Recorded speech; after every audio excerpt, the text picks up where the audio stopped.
What are you drawing?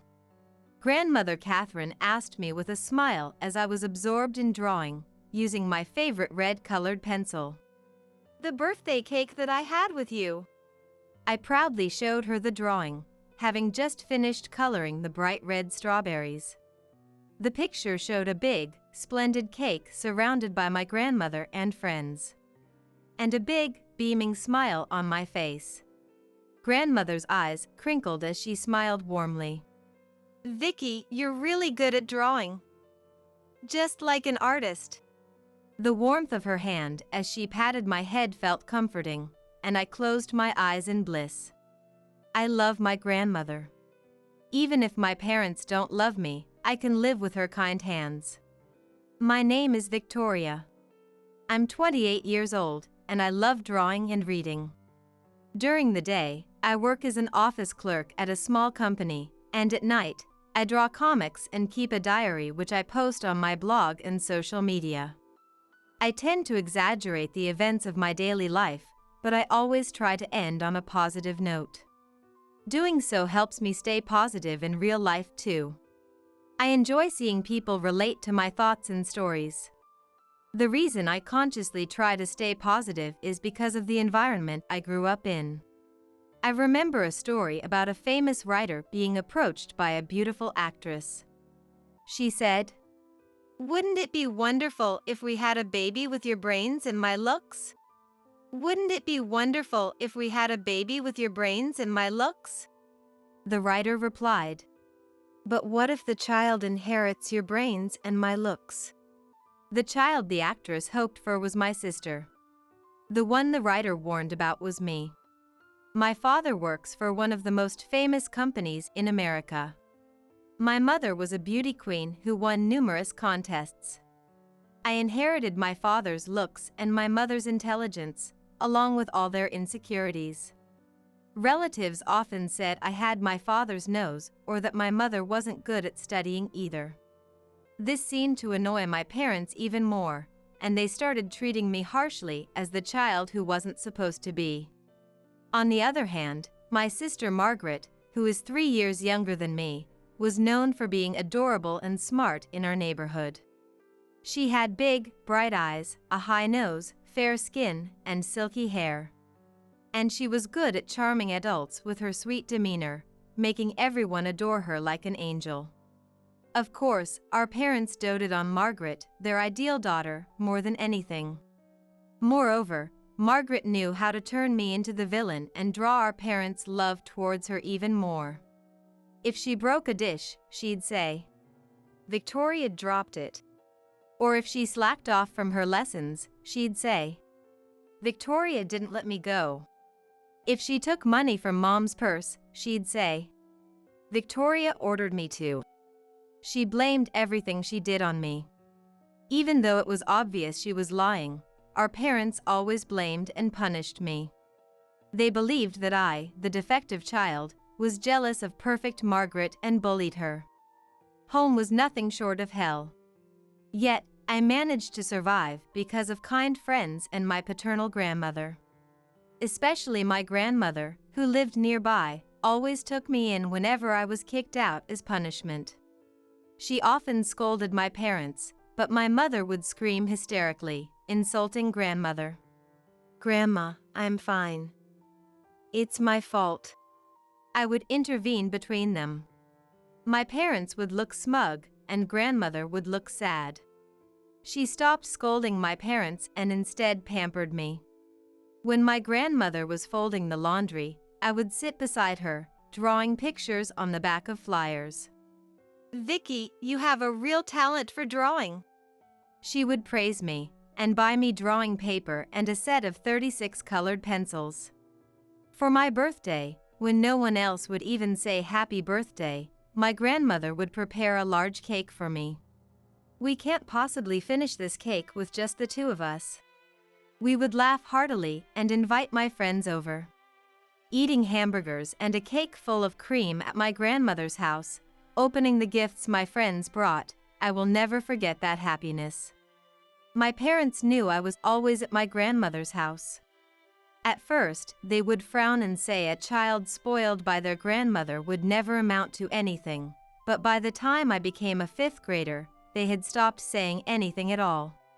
They were so focused on raising Margaret to be the perfect daughter that they completely lost interest in me.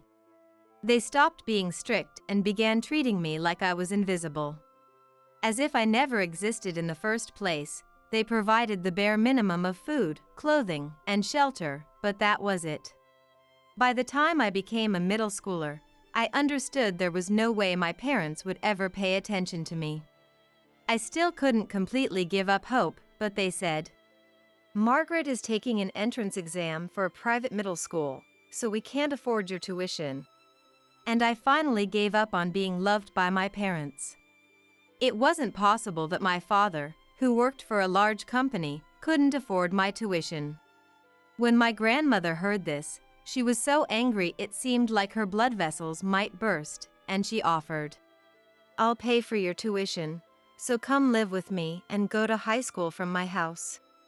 I felt too guilty to accept, but seeing my grandmother cry, "Poor Vicky, poor Vicky," I clung to her, crying as well. After that, with the help of my homeroom teacher, I was able to attend an evening high school. I moved out of my parents' house and lived with my grandmother, working a part-time job during the day and going to high school in the evening.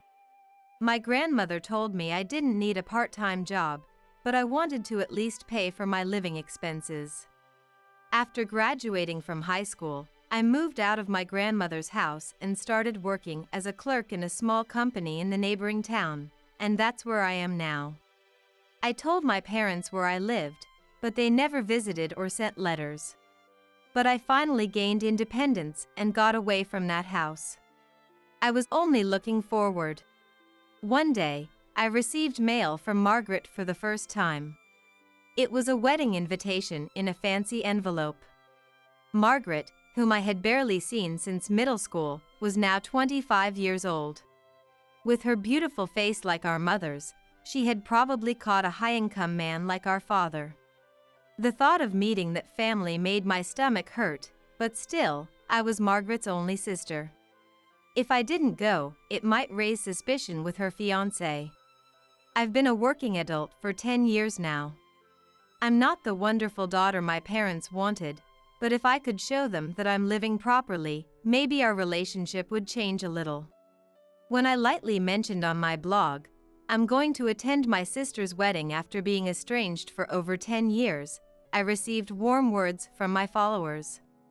I decided to muster the courage to attend the wedding. It's Margaret's wedding day. As the bride's sister, I can't be late, so I drive to the venue a bit early. The venue was characterized by a charming building that resembled a castle, making it look like something out of a fairy tale. I was led by the staff to the family waiting room. Inside, I found my parents, who had aged more in the past 10 years, and the beautiful Margaret already dressed in her wedding gown. Margaret. A surge of sadness and nostalgia welled up inside me, making it hard to even say hello, but they looked at each other and said, "See, Mom, I told you. Victoria would definitely come." "What?" I froze at Margaret's words. Mom exaggeratedly shrugged her shoulders. "Well, I didn't think someone as shameless as you would come to Margaret's wedding." "What? What? Really, you're still as dumb as ever." Dad scratched his thinning hair and looked at me with an exasperated expression. Even if I was considered a nuisance to the family, this blatant attitude was too much. I came to Margaret's wedding just to fulfill my duty as a sister, and here I was being treated like an unwelcome guest. "Margaret, you sent me an invitation, didn't you?" I asked hesitantly, and Margaret gave me an awkward smile. "Well, yeah.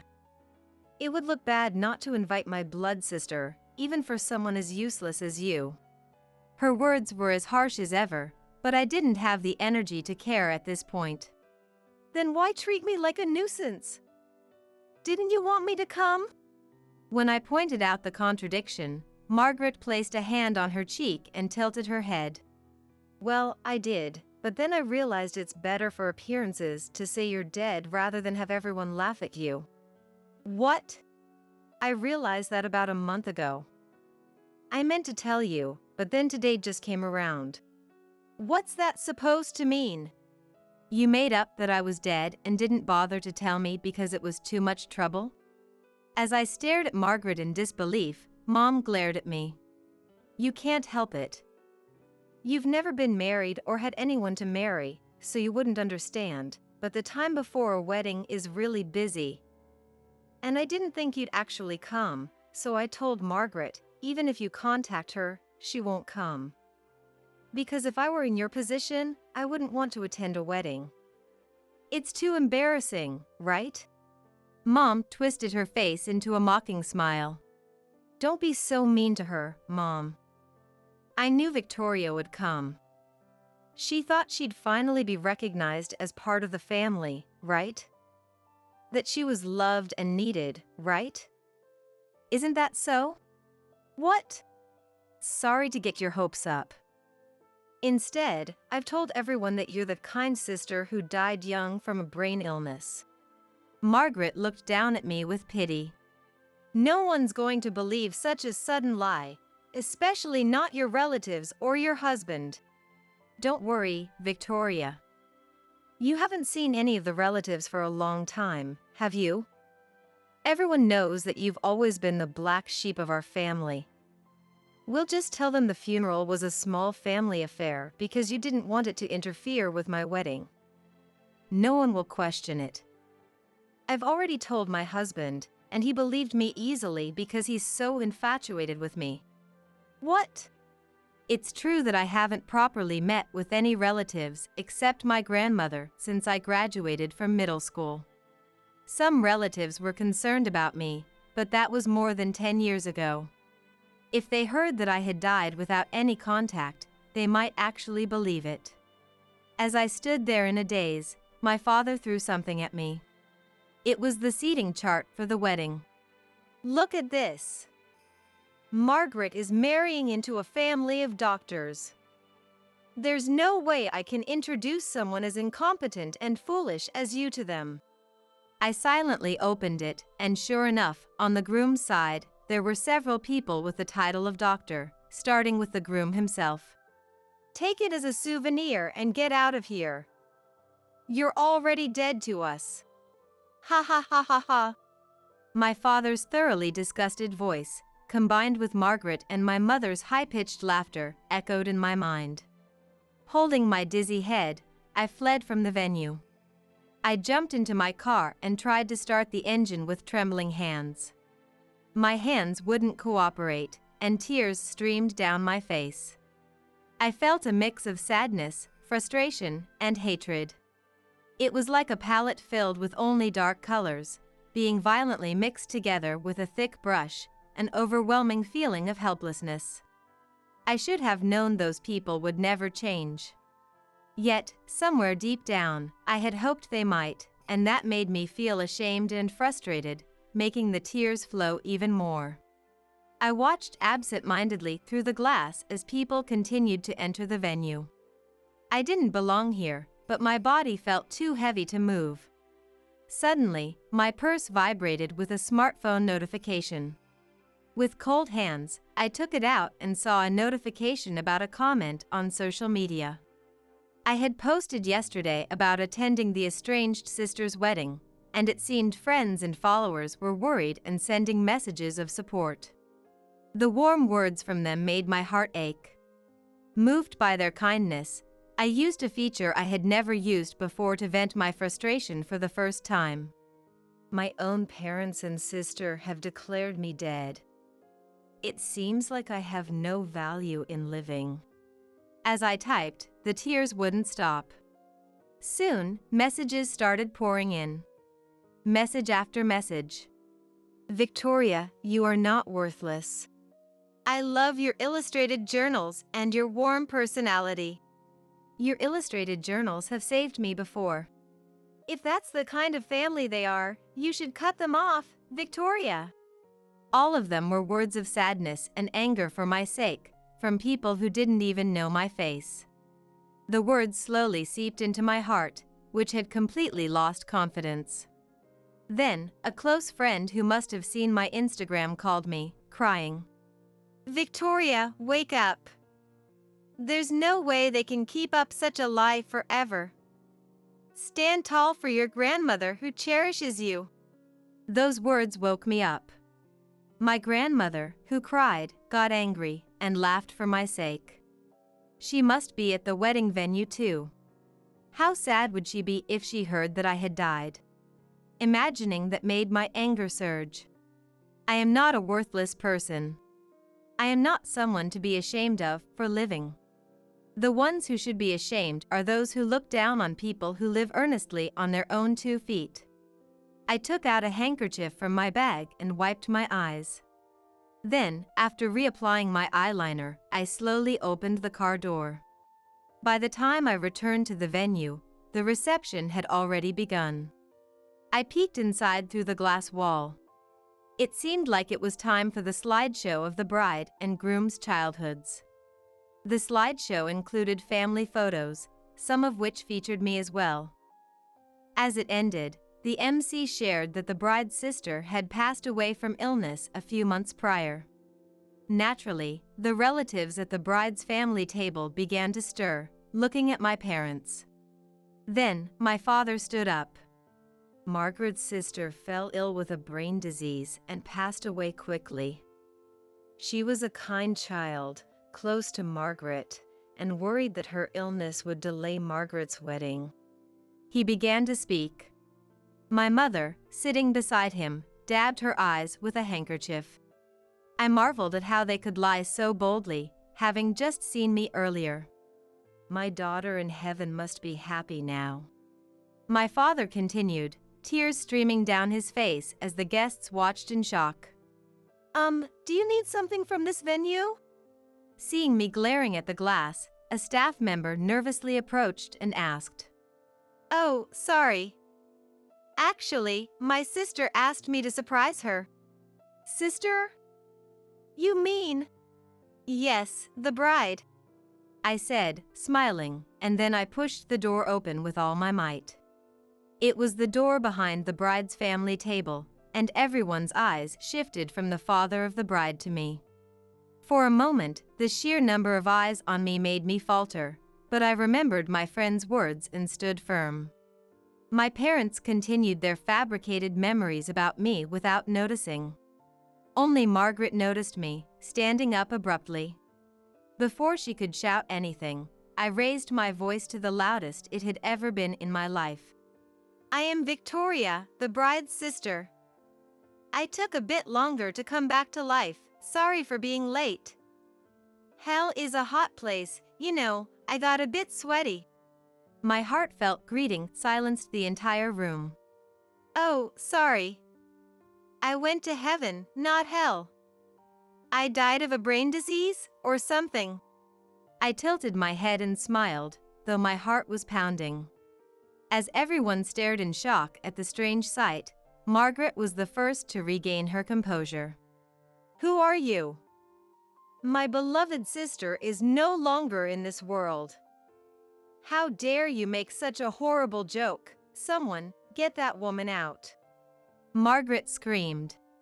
She probably intended to have me removed before causing a scene.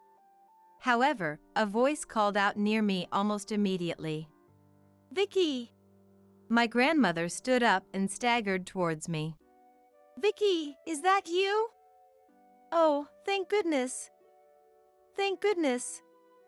I couldn't believe you were gone." Grandma grasped my dress with trembling hands. I held her hand tightly. "Grandma, it's Victoria. It's your Victoria who loves you so much." As she was about to collapse, I hurriedly supported her with both hands. My father's sister, Hillary, who usually took care of my grandmother, rushed over. "Vicky, you're really okay, right? You're not sick, right?" Worriedly asking while supporting Grandma, Hillary looked at me, and I nodded slightly. I entrusted Grandma to Hillary and once again looked around the venue. The groom's side was in an uproar, and the groom himself was in shock. The bride's side was also in turmoil, but Margaret and our parents' faces were pale. I adjusted my dress, forcing myself to stand tall and speak loudly. First of all, I sincerely apologize for causing a commotion at this celebration. Allow me to introduce myself again. I am Victoria, the bride's sister. I was supposed to attend today, but Margaret and our parents told me to leave, saying they would pretend I had suddenly died.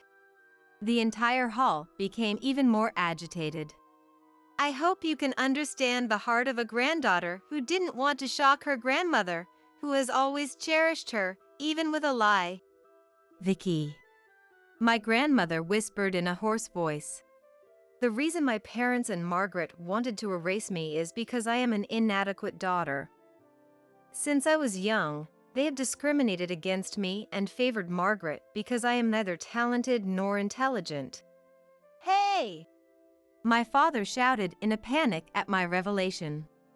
But I ignored him and continued speaking. Whether influenced by our parents or due to her nature, Margaret always made me the villain to monopolize our parents' love. Even if Margaret broke a dish or stole money from their wallet, it was always blamed on me. I never did that! Margaret interrupted me. As all eyes turned to her, she began to tremble and shed tears. Everyone. I am ashamed to admit it, but my sister is a compulsive liar. That's why we hesitated to invite her to the wedding and decided to pretend she had died. I apologize for lying. Margaret! The groom, Matthew, looked puzzled but stood by Margaret. The guests, unsure of what to believe, seemed confused. It was my grandmother who changed the atmosphere in the hall. Shame on you! Her low, dignified voice echoed to the far corners of the hall. You have always bullied Vicky like this. Do you have no heart? Grandma, but... Stop making excuses, it's disgraceful. Don't add to your shame any further. Margaret faltered under my grandmother's stern words. I'm leaving. I didn't even want to attend this wedding, but I thought Vicky would be here, so I came. If this is what the wedding is like, I wouldn't have come at all. Let's go, Vicky. My grandmother's wrinkled hand gripped mine.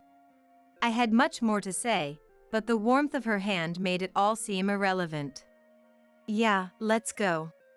As we were leaving the hall, Margaret's grandmother is a bit senile. I heard my mother's pathetic excuse. I quickly closed the door so my grandmother wouldn't hear. Vicky, come to my house tonight. I'll make your favorite sweet potatoes.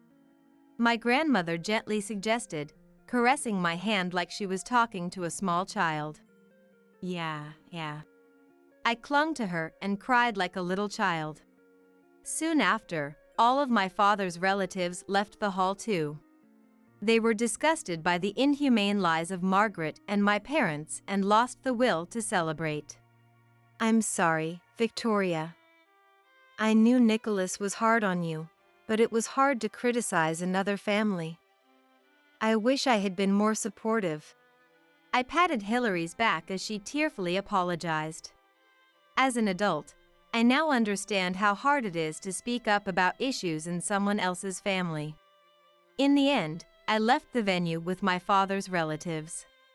I hadn't said everything I wanted to my parents, but I was proud of myself for not running away and taking a step forward. Later, while I was leisurely enjoying sweet potatoes at my grandmother's house, the wedding venue reportedly became chaotic. Margaret and my parents desperately tried to convince the groom's side that I was the worst, most unmanageable person and that my grandmother's judgment was failing. But with many of the groom's relatives leaving, it seemed like no one believed Margaret or her parents' excuses anymore. In fact, the more they tried to explain themselves, the worse they looked, and guests started leaving one by one. Meanwhile, the groom remained in shock, but his parents went around apologizing to the remaining guests and encouraging them to go home. Then, to an enraged Margaret and our parents, who were turning red and blue with anger, the groom's father said, "We will hear the full story later, but depending on your answers, we may need to consult the appropriate authorities." And with that, they left. As the venue emptied, the staff looking on from a distance, Margaret and her parents didn't reflect on their mistakes. Instead, they blamed me, the one who couldn't read the room, and stormed out of the venue, heading to my apartment in the neighboring town. However, I was at my grandmother's house, having enjoyed some sweet potatoes and taking a shower, so I wasn't home. Enraged that the door wouldn't open despite ringing the bell multiple times, my father kicked the apartment door repeatedly, and Margaret threw a stone at a window, breaking the glass. The commotion scared my neighbors, who called the police. Margaret and my parents were caught in the act and taken to the police station. When the police called and the landlord told me everything, I was truly shocked. I apologized profusely to the landlord, but she said, "I know you're a good person. This was just an unfortunate situation for you." Explaining the whole ordeal to the police, they sympathized with me and suggested I stay with other relatives for my safety. Later, I met with Matthew and his family to apologize for ruining their wedding. I offered to pay for any damages, but they refused, saying, "You are also a victim in this." Matthew gave a weak smile and said, "Apparently, right after the wedding, they contacted a detective agency to investigate Margaret. And a lot of things came up. Lies that Margaret and our parents had told. First, Margaret had claimed she entered and graduated from a prestigious university. I believe that too. But she had actually dropped out after 2 years. The reason was that she tried to seduce a married professor to get grades, and his wife sued her. She also bragged about working at a big company, but she was only working part-time at a grocery store in the company building. There, she had another affair with a married man and was sued by his wife again. She met Matthew after losing her job. Matthew fell for her at first sight and didn't care much about her education or job history. His parents, too, weren't fixated on him marrying a doctor as long as he was happy with his choice. But with all the lies exposed, they decided to call off the wedding and demanded she never contact them again instead of asking for damages. Margaret and her parents were left with debts from 2 previous lawsuits, the wedding, honeymoon, and new home expenses. And they had to pay for the repairs to my apartment. Facing nearly $100,000 in expenses, they tried asking their relatives for help, but all the father's side relatives refused. The mother's side also said they couldn't lend such a large sum to liars. My parents and Margaret kept blaming me. "You ungrateful wretch! That's why you're such a failure. Take responsibility for ruining my life." I no longer fear their ranting and raving. The little girl who cried for their love and begged to be part of their family was nowhere to be found. "I'll sue you. If you don't like it, then you take responsibility and pay up." My father, veins bulging on his forehead and spitting as he shouted, was met with my calm question. "How?" "Huh? How exactly do you plan to sue me?" "Well," my father stammered, glancing at my mother and Margaret. My mother and Margaret opened their mouths as if to say something, but nothing came out. "How do you plan to sue me after neglecting me as a child and treating me like I was dead when I grew up?" "Should I sue you instead? Are you trying to increase the compensation?" The 3 of them faltered, looking bitter and frustrated. I'm not sure if I can actually sue them, but it would be a deterrent. The fact that their proud daughter had her engagement broken off due to a terrible lie, and that the whole family ended up dealing with the police, had become a topic of conversation among my father's colleagues. If they messed up any further, my father's position at work would be at risk. The people who once haunted my dreams, making me wake up in a cold sweat, now appeared foolish and pathetic, small and insignificant. In the end, they gave up on squeezing money out of me and used most of their retirement savings to pay off their debts. Margaret, their once proud daughter, had become a complete problem. My parents, who had adored Margaret, now struggled to deal with her, and Margaret, whose world had crumbled around her, became hysterical and lashed out at everyone. If they could acknowledge their sins and reform, they might still be able to start over, but I doubted they could become humble people. Amidst all this, I resigned from my job, took my grandmother, and moved to a small rural town.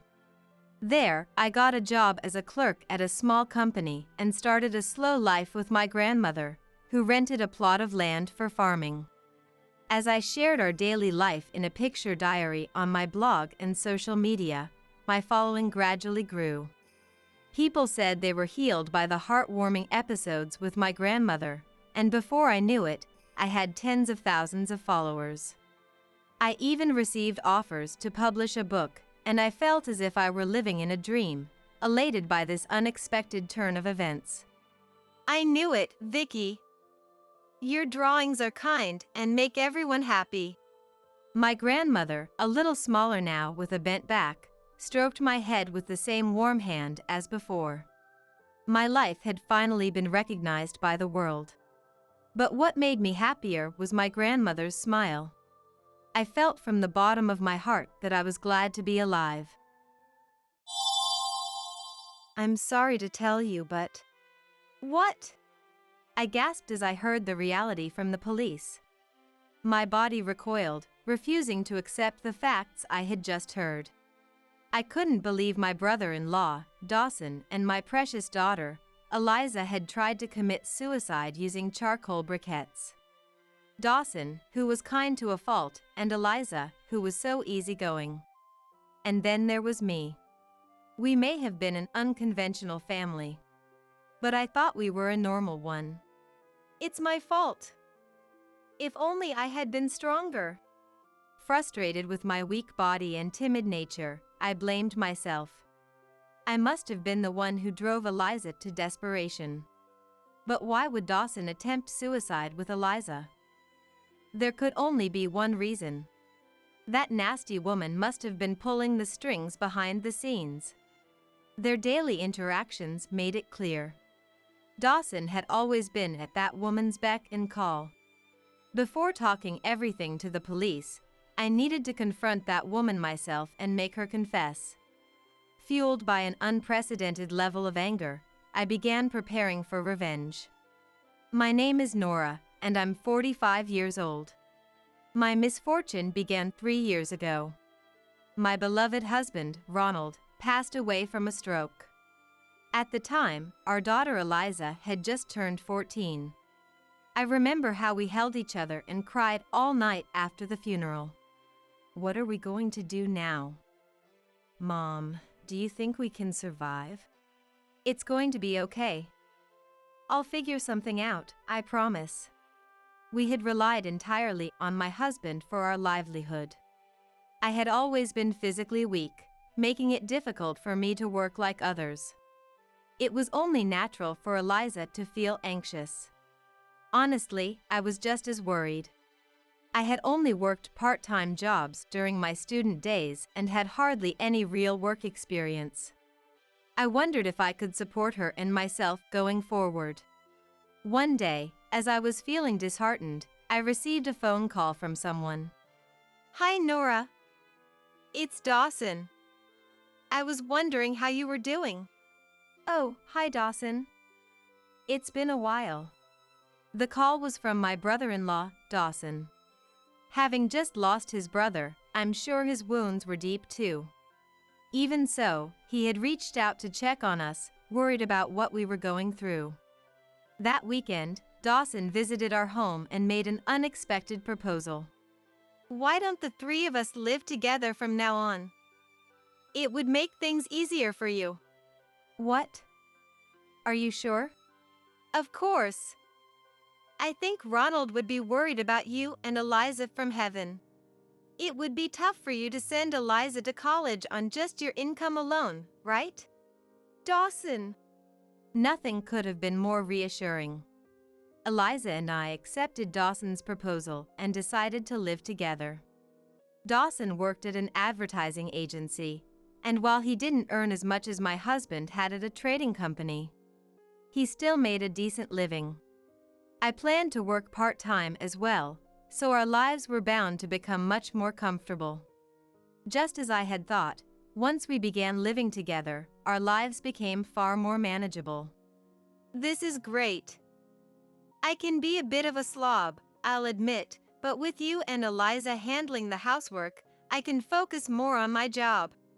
I was worried about getting by on just my income, so this is a huge help.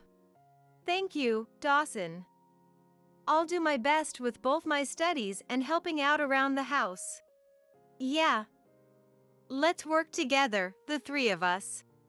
However, the pleasant living arrangement was short-lived. As Dawson grew accustomed to having Eliza and me around, he gradually began to reveal his true nature. He was a violent drunk, loved gambling, and often stayed out late on weekends. On top of that, he was a real womanizer with wandering hands. He would sometimes grope Eliza's and my behinds as we passed by. Hey! Cut it out! You're drunk again, aren't you? Don't be such a prude. Eliza lets me touch her without complaining. Stop putting your hands on her. Eliza started avoiding Dawson. She said she hated having him touch her body. She's a quiet girl and understands the debt we owe him. If he were to press her hard, she'd probably have a tough time refusing. I couldn't help but think I had made a terrible mistake. At some point, Dawson's demeanor began to change. He became much more violent and aggressive than before. I remember him mumbling to himself, looking frightened. Damn it. This wasn't supposed to happen. It's all that woman's fault. I had no idea who that woman he was referring to could be. I knew nothing about his social life, and I had no way of finding out. Then one day, I made a startling discovery on the side of Dawson's head. Dawson, your head. Huh? Oh. What the? Damn it. Why is this happening? Son of a bitch.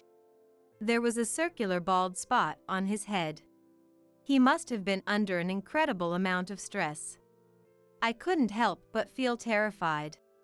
I imagined Dawson taking out that stress on Eliza and me. Pushed to the brink of developing stress-induced alopecia, he eventually quit his job. When I asked if he had found a new one, he said he had quit without having anything else lined up. What choice did I have? Do you want me to go even balder? I'm not blaming you. I don't think you'll have any trouble finding a new job. Please, just don't get angry. But he didn't start job hunting right away. He said he had no intention of working until his alopecia was completely healed. Around that time, his attitude became much rougher than before.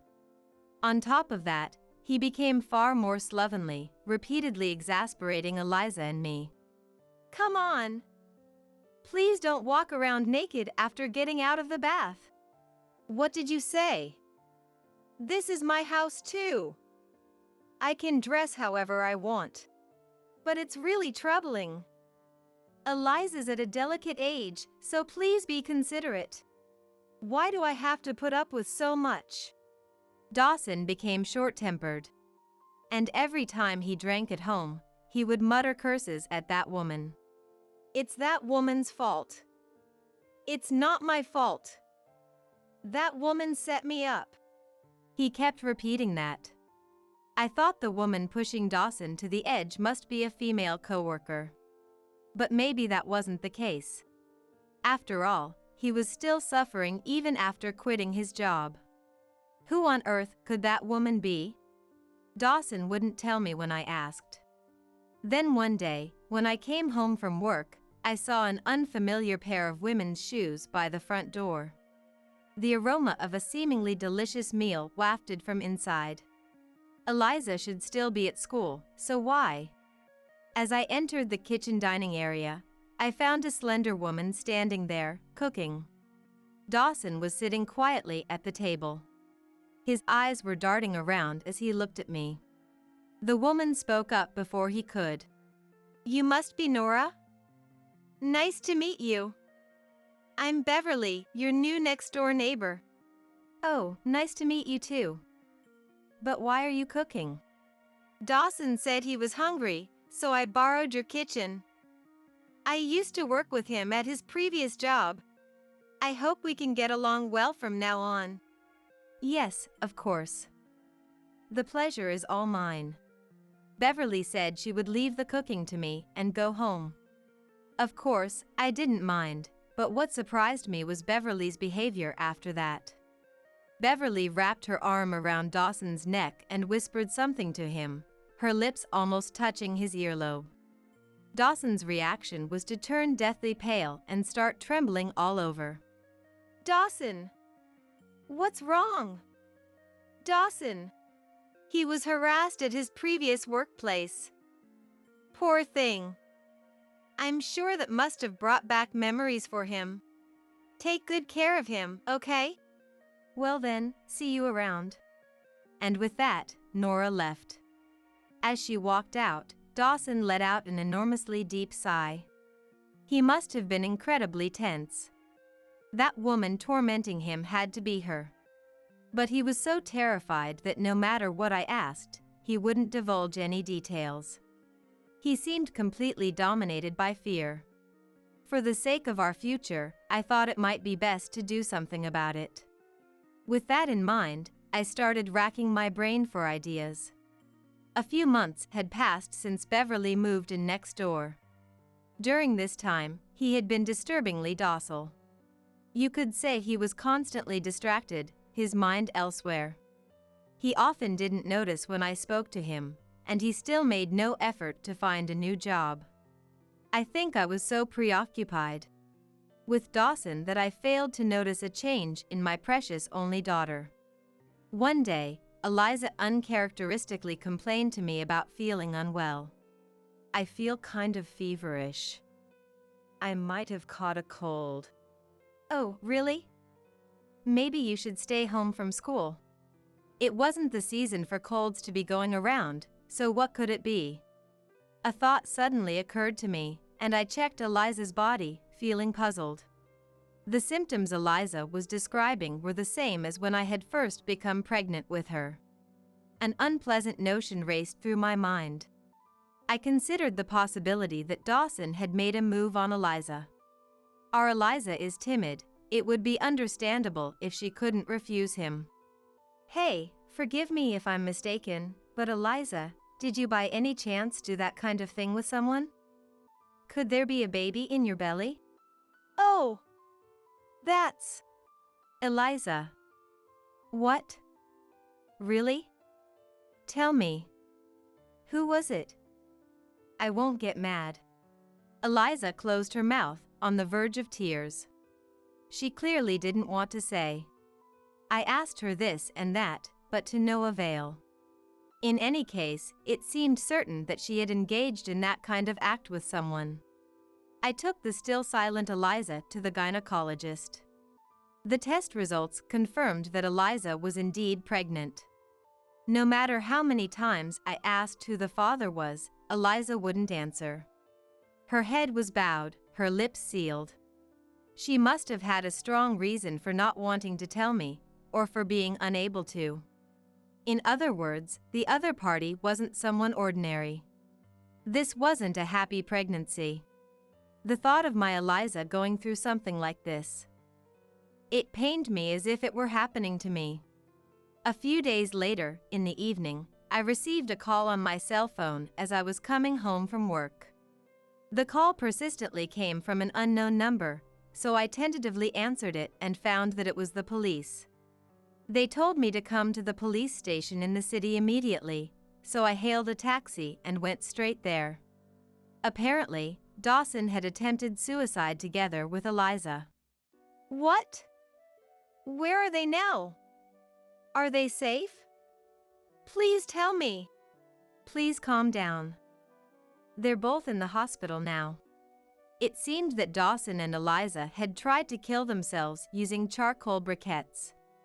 However, the car they used wasn't sealed properly, and they were in a convenience store parking lot. Moreover, it was still light out, so someone noticed something was wrong and quickly came to their aid. So their lives aren't in danger, then?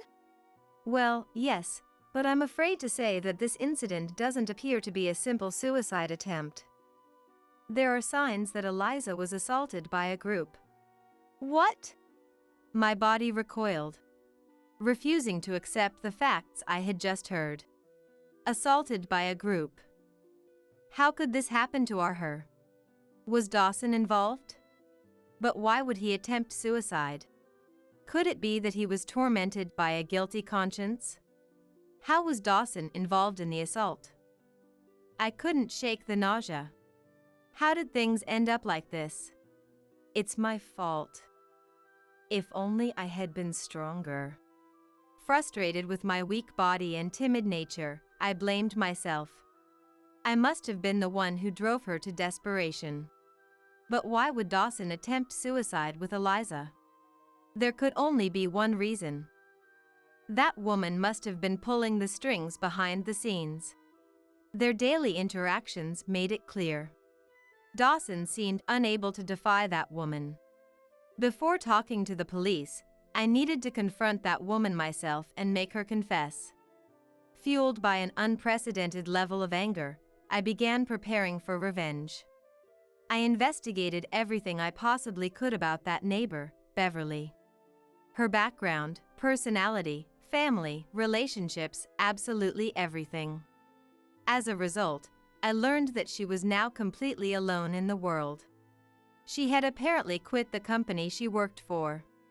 I also discovered that she had gotten divorced a few years ago. The reason for the divorce was her infidelity. When I asked her former colleagues, they gave me incredibly detailed information.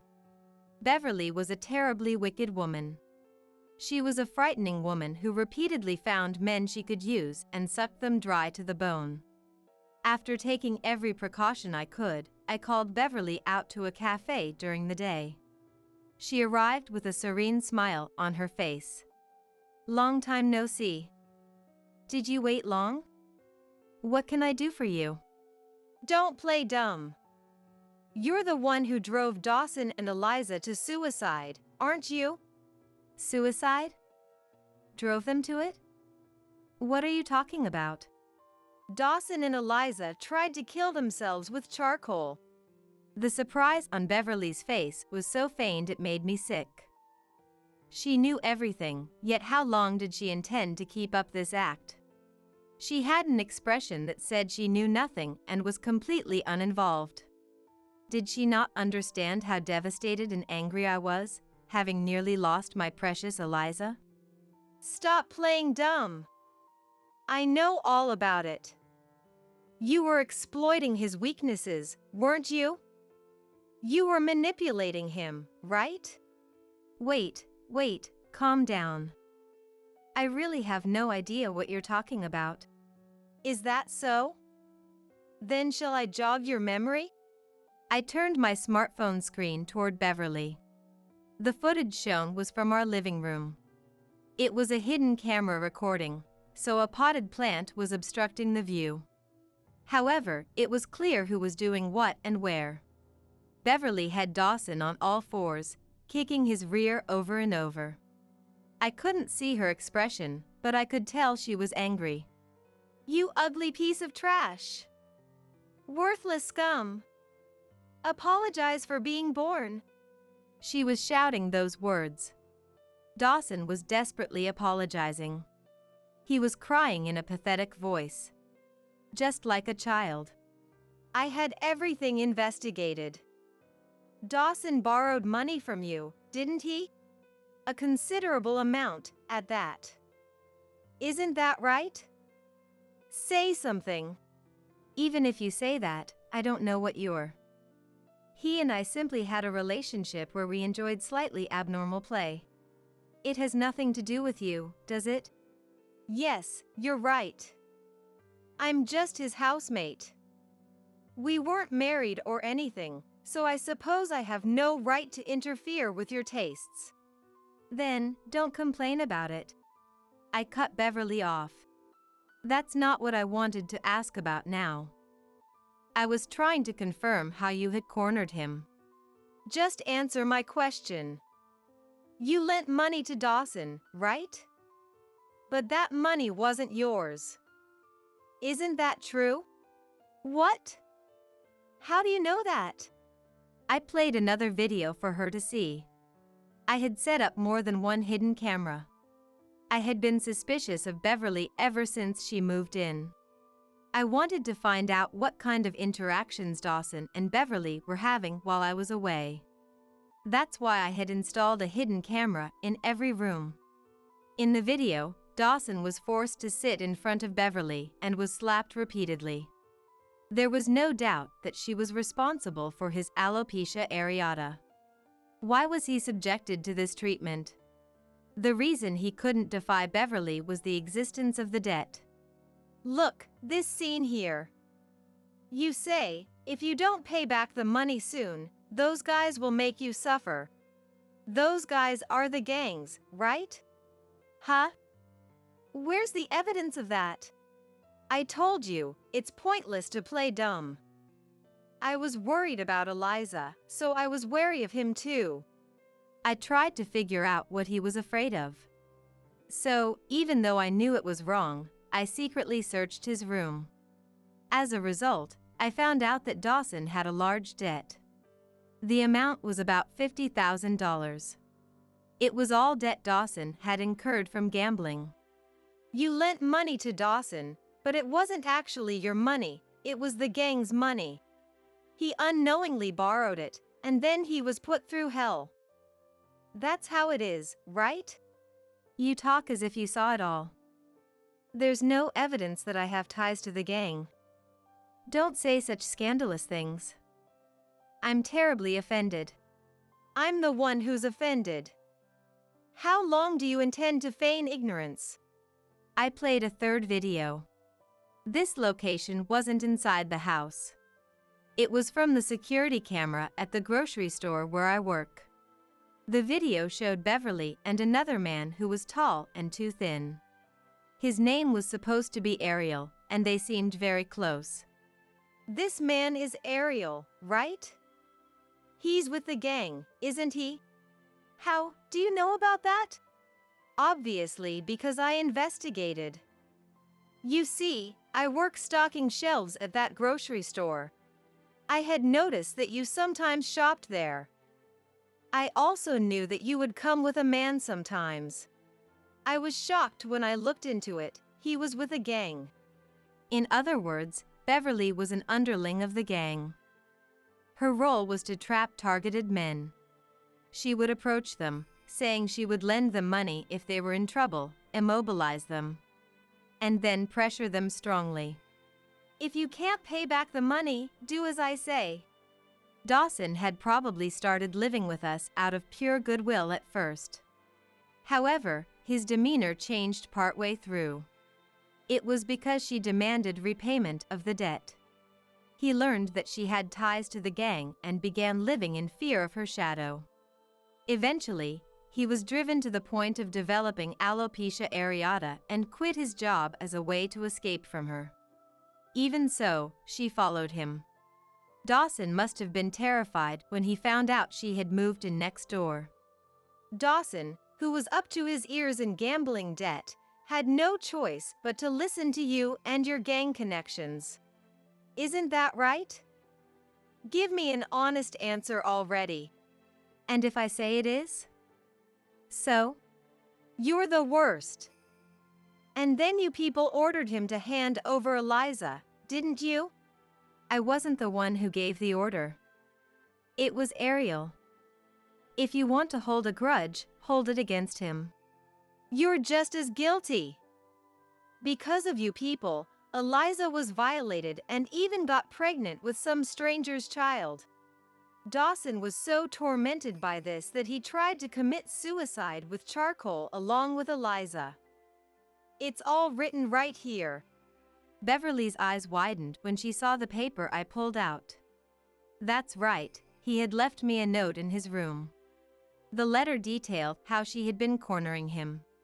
He had written frankly about everything, including the debt and his fear of the gang.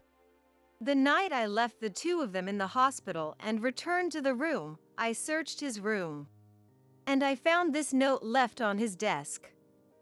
In the letter, he apologized to me over and over. He was sorry for putting her through this. Beverly stammered.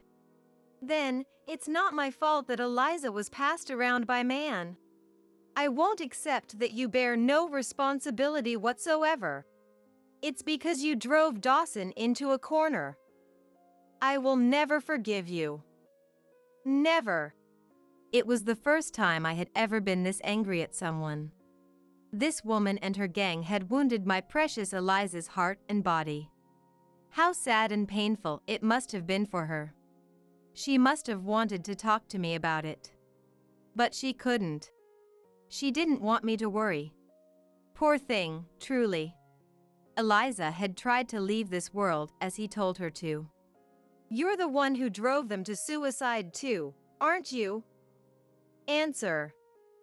Beverly. I don't know. I didn't do anything like that. What proof do you have? I do have proof.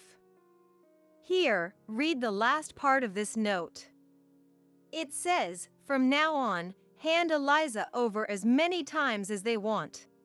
If you don't like it, go apologize to her in the afterlife. That's what it says he was told. Well, you cornered Dawson by saying that, didn't you? Didn't you?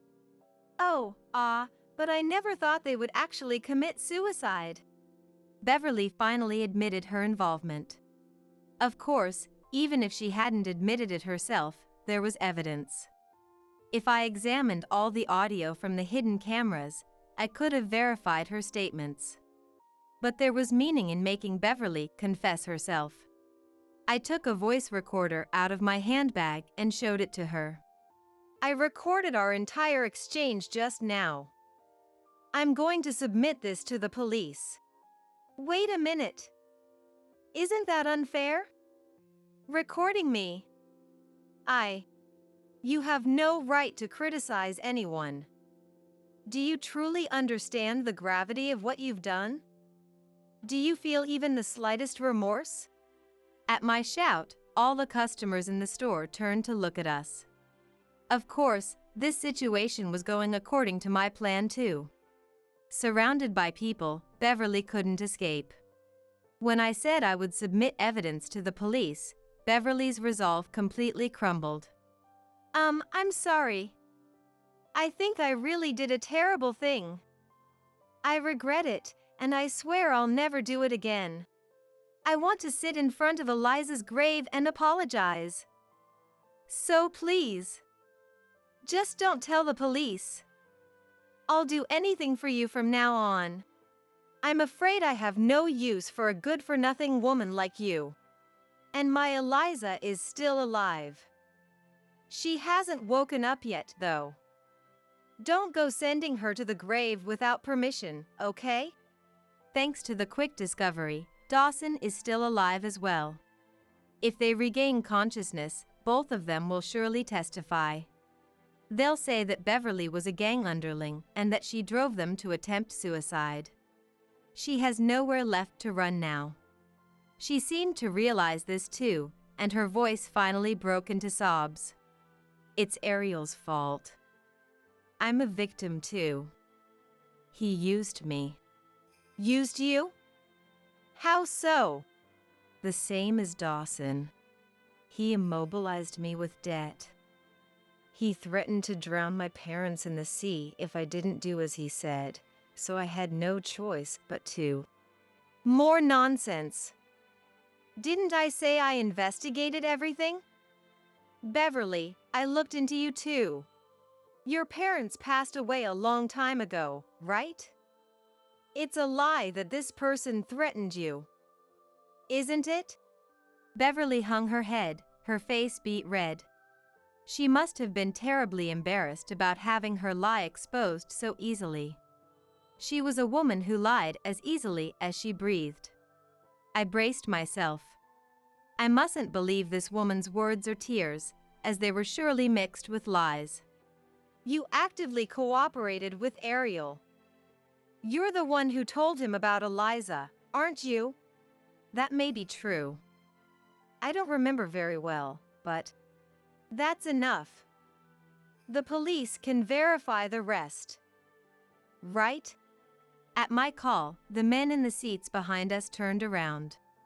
They were all police officers. All three of them were glaring at Beverly with sharp eyes. She turned pale when they showed her their police badges. She probably never thought I was cooperating with the police. Ms. Beverly, please come with us to the station. Oh, and don't think about trying to run. If you do, the charges against you might become more severe. What you committed was the crime of inciting suicide. It's not a lie. That crime really exists. Apparently, the statutory penalty for encouraging someone to take their own life is imprisonment. With work or imprisonment without work for not less than 6 months but not more than 7 years. The officers grabbed the trembling Beverly. She seemed to have finally given up. She hung her head dejectedly. Beverly was taken to the police station, and her crimes were later confirmed. She was also charged for handing a minor over to a gang. In the end, she was sentenced to 5 years in prison. Both Dawson and Eliza survived, but they could have easily died if things had gone slightly differently. It's only natural that Beverly's crimes, which drove them to that state, would be severe. She apparently answered all of the police's questions honestly. She must have realized that making excuses was pointless. It was pathetic. 5 years later, what kind of life did Beverly lead after being released from prison? I heard about it secondhand from an acquaintance. She moved to a small town in the Boston and started living there alone. Her job was in the sex industry at a pub. She must have been aware that such work suited her. But her rotten true nature hadn't been fixed by her time in prison. She made a move on a male customer. Unfortunately for her, that man happened to be someone important to the owner of the pub. The furious madam banished Beverly, and she could never work at that establishment again. To make matters worse, the owner had connections to the gang organization that controlled the area. Her anger at having her important man touched was intense, and Beverly became a wanted woman. In a small town with nowhere to turn to, Beverly had no way to escape. She was found pretending not to be home in her apartment and taken away. One can imagine what the gang members did to her. She was violated by the men for nearly a week straight and left in tatters. Afterward, she was abandoned even by the gang and wandered the town like a worn-out rag. With no money and no one to turn to, she ended up among the homeless. There, she was repeatedly violated again and is said to still be passed around endlessly. The one who told me this was that gang member named Ariel. Apparently, he secretly provided information to the police in exchange for avoiding prison time. He was pleased that he managed to stay out of jail. And he had come to tell me about Beverly's fate, as she had made me suffer. Honestly, I can't forgive him either. After all, he's one of the group who did terrible things to my precious Eliza. However, the end that Beverly met, which he shared with me, was indeed good news for me. I thanked him and parted ways, telling him never to show his face again. Dawson and Eliza woke up about 3 months after the suicide attempt came to light. On the hospital bed, Dawson apologized to me over and over through tears. "I'm truly sorry. I'm so sorry." He kept apologizing. "Actually, I hated it the whole time. But I was scared. They told me to hand over Eliza, so I had no choice. I'm really sorry." Is Eliza alive? Yes, she's alive. She woke up before you and is receiving treatment in another room now. Fortunately, there were no lingering effects. You two were really lucky. I see. I need to apologize to Eliza too. I did something truly inexcusable. I'm sincerely remorseful. My Eliza was surprisingly strong. It was Eliza who brought up wanting to have an abortion. She said there was no way she could raise a child right now. So, as much as she hated to, she wanted to send the baby back to heaven. I really wish I could raise the child myself, but it can't be helped. That's right. Please, don't blame yourself. You did nothing wrong, Eliza. You're right. I'm okay. And I can't really blame Dawson either. When he handed me over to the Nang, he resisted at the very end. He said, "No, this isn't right. Please, at least spare her." Is that so? He didn't say anything about that. It was because he showed that attitude that she accepted the idea of suicide. He apologized for putting her through such a painful experience. He apparently told her, "Let's go to heaven together so we don't cause trouble for Nora." Idiots. What heaven? No matter what happens to you, you're still my precious Eliza. Don't ever try something stupid like suicide again, you hear me? Yeah. I'm sorry. Mom, you seem to have gotten stronger somehow. Maybe so. It might be because I went through so much pain. I want to be discharged soon and get back to a normal life. After that, I started living with Eliza and Dawson again, the three of us together. Some people might be surprised, wondering how I could live with him after everything. This is probably a feeling that only we who experienced it can understand. The resentment toward him still remains in my heart, but the anger is mostly gone now. He too was a victim, and I felt more pity for him than anything else. Since then, he has completely quit drinking and gambling and is working diligently. We were all tossed about by a terrible fate and suffered, all three of us. But it's because we're those three that I believe we can live on together, supporting each other.